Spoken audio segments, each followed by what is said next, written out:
Pojďte se mnou uklidit můj stůl, protože vy to udělali moje vnoučata a nevíte si, že jsem to udělala já. A tady mám takovou kukybalu dneska novýho, takže já ho teď položím sem a vlastně tady z toho dělám, že je postel, nejdi srdce. A pak tu mám věčka kybalku, takže já ji položím sem a teď vás položím já sem. Takhle. No, jakože první uklidíme ty stěny. Že?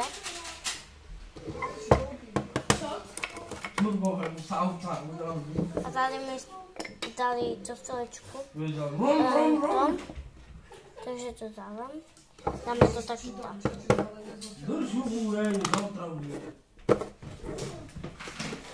A mám tady make-up. Make-up a schovám. Cigarku mám. Schovám. Mám cigarku. Pak tu mám švětec. Sedně. Ha? Sedně. A světec. Malovačku další. A teď jdeme po mokrou hadu a to tady utřeme. To nenecháme takhle, přijde naštěva. Takže já vlastně vypnu, že mám mokrou hadu. A pokud se to vypne, jakože až to bude u konce, tak uděláme pár 2. Ne, dej do prdele. Proč to budeš krábat, jak chlapci? Takže teď to hodíme na zem, na kliku.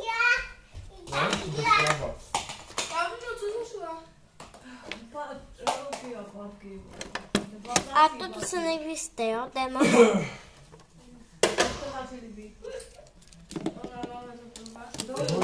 Žolínáka, pán. Syr a brambory. Dobré. Škrábej to. No, ale to je hrozný, jak škrábe. Dolů. Dobré. Takže teď to utřem. Dobré, to je Co jsi špatné. říkal vlastně? A jak říkám, tak uděláme asi pár 2. Ne, oni dělají. Že máme to vaří syr a brambory. Ty chceš jet, nebo co? Erik, děles. No dobré, jako Češ. A, takže ty si píšeš Slovensko, no dobré. Mě spát, ty No díky. poslední dobu mluvíš tam je Slovensko. No, jako Češ. Jak moc Češ, tím píš